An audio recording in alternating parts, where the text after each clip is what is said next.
рукавичка вот исполняет любое наше с дедушкой новогоднее желание. Так что давайте под музыку поехали передавать. Вот так просто любую включается там, пока не последует. Передаем.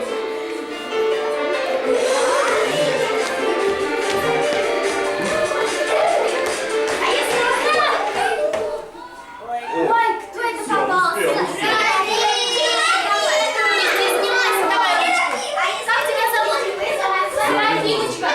Давайте мы будем внимательно слушать Серафиму. Давай, чтобы тебя все видели, мы вот сюда с тобой встанем. Серафимочка, а ты сможешь нам и нашему дедушке рассказать какое-нибудь любое стихотворение?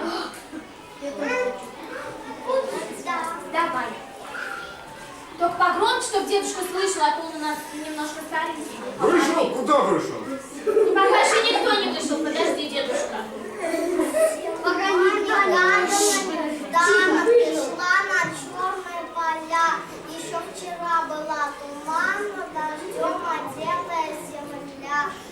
Деревья жалобно скрипели, ручьи холодные текли, но вдруг метели налетели и сколько снега намели.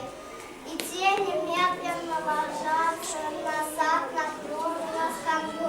Снежинки медленно кружатся и рвутся в комнату. Молодец, какая, давайте попробуем, Серафима. Молодец, постаралась. Я все услышал. Отлично. Ну, давайте мы будем дальше дедушке рукавичку передавать, только по-другому. Я, пожалуй, пока слушала стихотворение, придумала, как можно передавать по-другому.